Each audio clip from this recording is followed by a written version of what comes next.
أكبر كذبة عشتيها هي أنك كيصحاب ليك عندك الوقت، وأن غدا ديما كاين. بزاف منا عايشين في سجن وهمي، سجن ما فيهش قضبان، ولكن فيه روتين كياكل ليك حياتك نهار مورا نهار. منطقة الراحة أو منطقة المعاكيز كما أسميها هي المخدر اللي كيقتلك ببطء. كتولف النعاس، كتولف الأعضاء، حتى كتلقى راسك داز 10 سنين وانت باقي في نفس البلاصة. السؤال الحقيقي ماشي هو علاش ما وصلتيش، السؤال هو واش انت باغي تخرج من هذا السجن.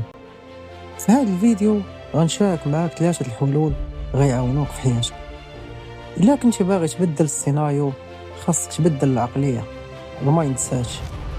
هاك 3 ديال السوات باش تحل باب هذا السجن. اولا، قاعده ال5 ثواني. فاش تجيك الفكره نوض بيها في الحين، سب من 1 حتى ل5 وتحرك قبل ما عقلك يخلق ليك عذر باش تبقى ناعس. ثانيا، قانون 1%. ما تحاولش تطلع الجبل في نهار واحد، بدل غير 1% من روتينك كل يوم. تعلم مهارة، قرا صفحة قرآن، نقص ساعة من التليفون.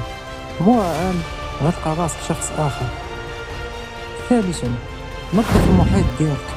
إلا كنتي جالس مع 5 ديال المعاكيز غتكون انت هو السادس. جلس ولو غير في يوتيوب مع شي حاجة غتفيدك، باش المايند سيت ديال النجاح غتولي فيك. الفرق بينك وبين هذاك اللي وصل هو أنه قدر يواجه الخوف ديالو وانت بقيتي كتهرب منه. المستقبل ديالك كتصنع دابا ماشي غدا. السواعد دابا في يديكم، واش غتحل الباب ولا غتخليه مسدود؟ إلا وصلتي حتى لهنا انت باغي تبدل، خلي ليا كلمة مساعد في لي كومونتير باش نعرفوا اللي غيبداو هذا الرحلة. أنا معاكم كل نهار. تهلاو.